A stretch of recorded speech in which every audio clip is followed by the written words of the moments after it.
महारानी, मुझे पूरा विश्वास है कि इस बार ईश्वर हमारे वंश को वारिस देंगे। और एक बात याद रखें, यहाँ रत्नगढ़ की धरती पर बेटियों के लिए कोई जगह नहीं है। लेकिन महाराज, संतान तो ईश्वर का आशीर्वाद होता है। चाहे बेटा हो या बेटी, दोनों ही हमारे जीवन को पूर्ण बनाते हैं महाराज। नहीं रानी, मैंने कह दिया मुझे पुत्र चाहिए। बेटी हुई तो इसका इस महल में कोई अस्तित्व नहीं होगा। क्या आपकी नजरों में बेटी का जीवन इतना तुच्छ है? वो भी तो माँ बाप का खून है, उनके दिल का टुकड़ा है। मेरे शब्द अंतिम है रानी। बेटियों के लिए इस गद्दी और इस महल में कोई जगह नहीं है।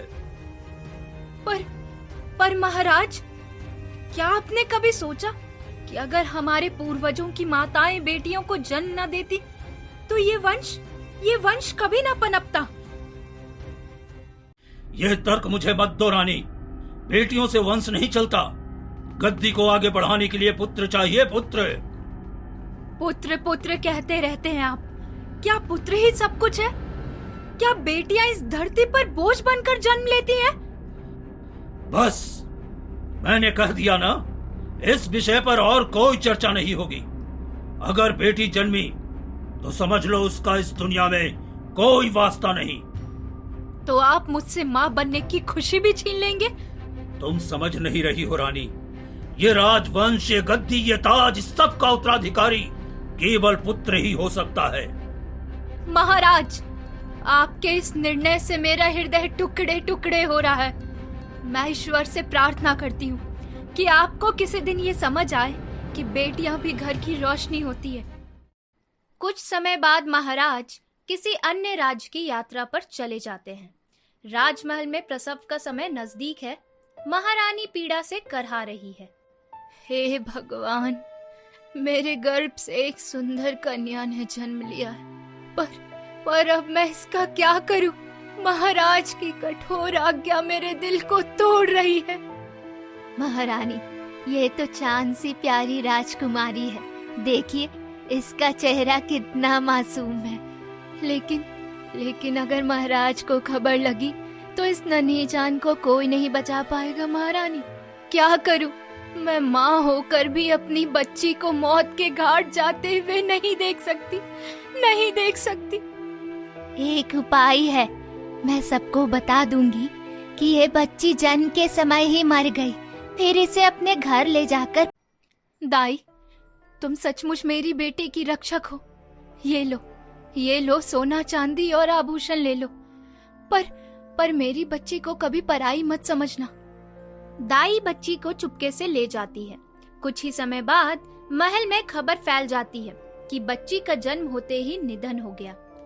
कुछ दिनों बाद राजा अपने राजकीय दौरे से लौटते हैं। रानी, सच बताओ, इस बार ईश्वर ने हमें क्या दिया, पुत्र या पुत्री? महाराज, इस बार एक कन्या का जन्म हुआ था, परंतु बच्ची जन्म के समय ही मर गई। महाराज गहरी सांस लेते हैं, लेकिन चेहरे पर कोई पश्चाताप नहीं झलकता। अच्छा हुआ, वंश पर कलंक लगने से बच गया। महाराज, आप ये कैसी बातें कर रहे हैं? वो हमारी संतान थी, चाहे एक पल ही क्यों न जिया हो। रानी, भावुक मत बनो। अगर कन्या जीवित रहती तो वो पूरे राज्य के लिए अपशकुन होता। अपशकुन? तो क्या माँ की गोद खाली रहना ही शुभ है? क्या एक माँ की ममता इतनी सस्ती है कि उसे अपशकुन कह दिया जाए? तुम मेरी आज्ञा को चुनौती दे रही हो महारानी। मैंने साफ कह दिया था कि मुझे पुत्र चाहिए। बेटियां इस वंश के लिए बेकार हैं। महाराज, एक दिन आपको अपनी इस कठोर सोच पर पछताना पड़ेगा। संतान चाहे पुत्र हो या पुत्री, दोनों ही जीवन की रोशनी है। रानी की आंखों में आंसू छलक आते हैं, मगर वे चुप रह जाती है। रात का समय, महारानी खिड़की से बाहर आकाश की ओर देख रही हैं। मन में असंख्य सवाल हैं। हे भगवान, क्या बेटियां सच में अभिशाप हैं? अगर ऐसा है तो तू क्यों उन्हें जन्म देता है? काश महाराज के दिल में थोड़ी ममता होती। उसी समय दाई कमरे में प्रवेश करती है। उसके हाथों में वही शिशु है जिसे सबके सामने मृत घोषित किया जा चुका था। रानी साहिबा, घबराइए मत, बच्ची बिल्कुल स्वस्थ है। मैंने सबको कह दिया है कि वो जन्म के समय ही मर गई है। अब इसे मैं अपने घर ले जाऊंगी। दाई, मेरी बच्ची को तू अपनी आंखों के सामने बड़ा करना। उसे कभी ये मत बताना कि उसकी माँ कौन है, वरना उसका जीवन संकट में पड़ जाएगा। हाँ महारानी, आप चिंता मत कीजिए। मैं इसे अपने खून से भी ज्यादा संभालूंगी। ये नन्ही परी, अरे ये नन्ही परी तो ईश्वर का दिया खजाना है। बस दुनिया को इसके अस्तित्व का पता नहीं चलना चाहिए। धन्यवाद दाई, जो तूने मेरी गोद सच में सूनी नहीं होने दी। दाई, इसे वैसे ही संभालना जैसे अपनी ही संतान। आप चिंता ना करें रानी साहिबा, चाहे मुझे अपनी जान ही क्यों ना देनी पड़े, मैं इस राजकुमारी को सुरक्षित रखूंगी। रानी बच्ची को एक आखिरी बार सीने से लगाती है। आंसू थमते ही नहीं, फिर अनमने मन से उसे दाई की गोद में लौटा देती है। दाई, मेरी जान अब तेरे भरोसे है। इसे अपनी बेटी समझकर पालना। महारानी, चिंता ना करे, मैं इसकी एक सांस भी व्यर्थ नहीं जाने दूंगी। जब ये बड़ी हो तो इसे इतना प्यार देना कि कभी इसकी नन्ही आंखें मुझसे मिलने को तरसे, पर अकेलापन महसूस ना करे। महारानी, ये नन्ही परी दुनिया को बदल देगी, ईश्वर गवाह है।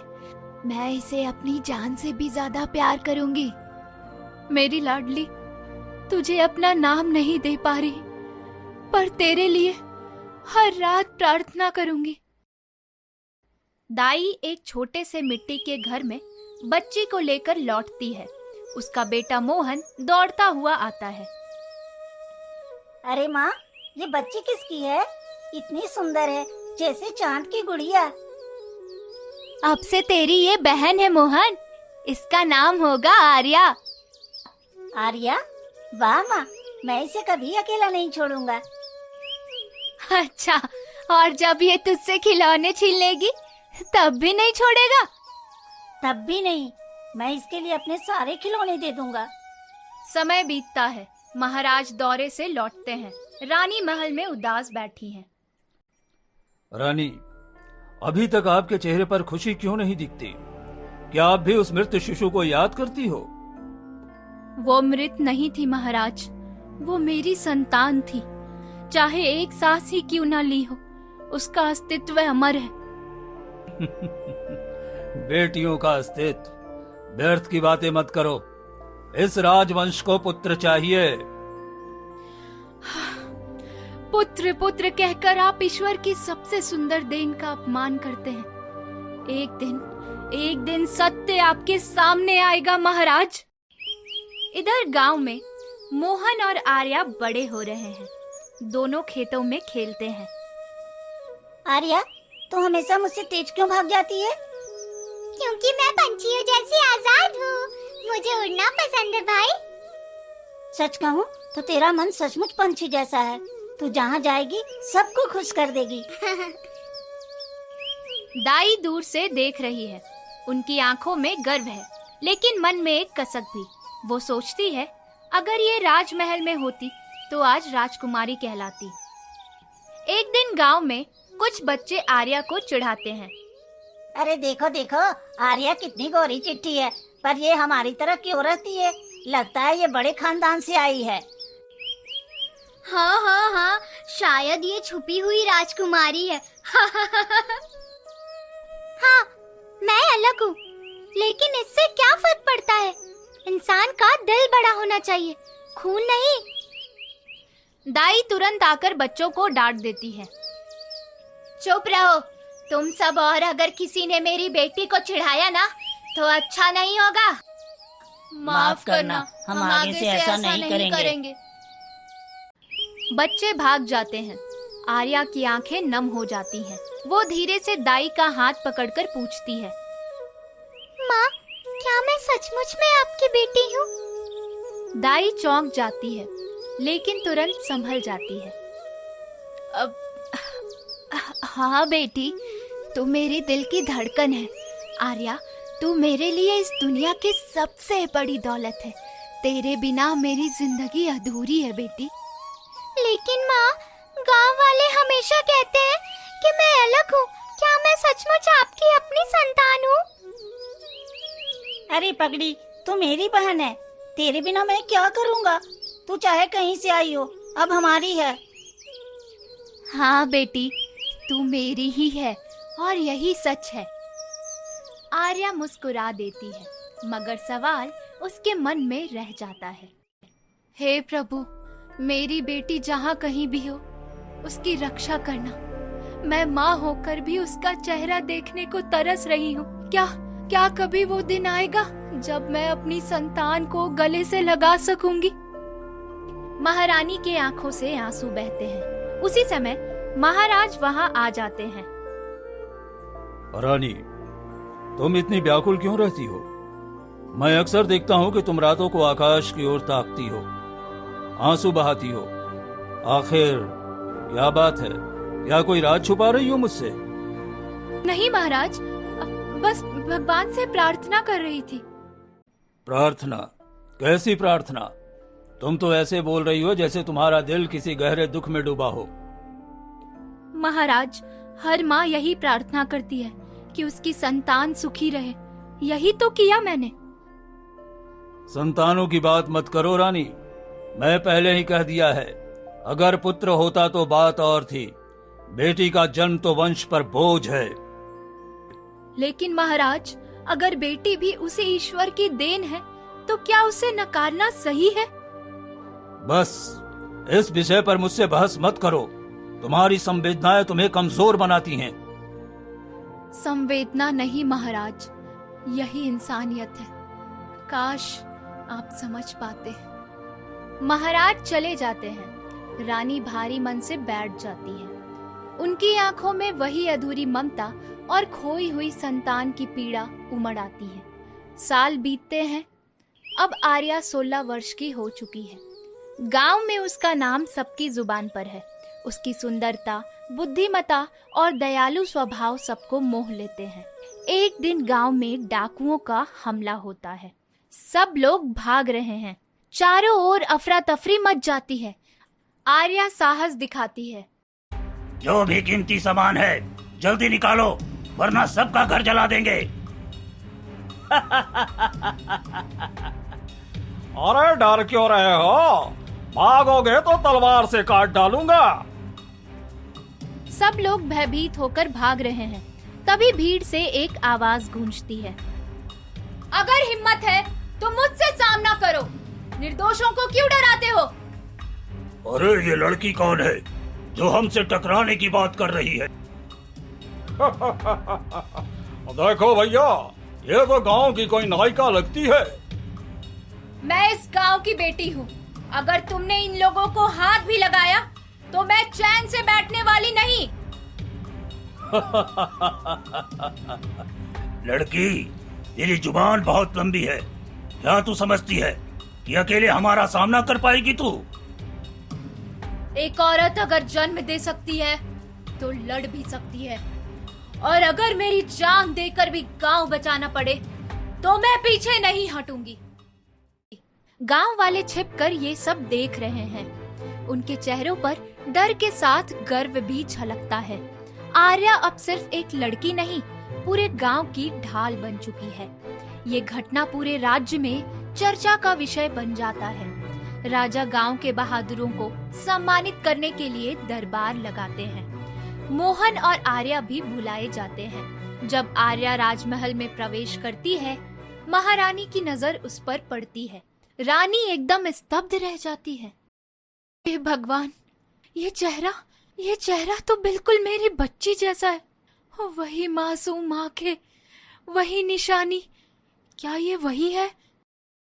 कन्या, तुम्हारे साहस ने रत्नगढ़ का मान बढ़ाया है। जहां सैकड़ों लोग डर गए, वहां तुम अकेली डाकुओं के सामने खड़ी रही। बताओ, तुम्हारा नाम क्या है? मेरा नाम आर्या है। मैं इस गांव की बेटी हूँ। रानी की आंखें भर आती हैं। बाद में रानी दाई को महल बुलाती हैं। सच बता, क्या वो लड़की मेरी वही बेटी है? हाँ महारानी, वो आपकी ही बेटी है। कुछ दिनों बाद रानी हिम्मत करके महाराज से बात करती है। महाराज, आपसे एक सच छुपाया गया है। वो लड़की आर्या वही हमारी बेटी है। तुमने मेरी आज्ञा की अवहेलना की। हाँ महाराज, क्योंकि माँ होकर मैं अपनी बेटी को मरने नहीं दे सकती थी। तो किस्मत ने मुझे हरा दिया। जिस बेटी को मैंने अस्वीकार किया था, वही आज इस राज्य की शान बनकर खड़ी है। दरबार में घोषणा होती है। आज से आर्या मेरी पुत्री के रूप में स्वीकार की जाएगी। वही इस राज्य की भावी उत्तराधिकारी होगी। सब दरबारी आश्चर्य से देखते हैं। रानी और आर्या की आंखों में आंसू हैं। माँ, आज मैंने आपको पा लिया।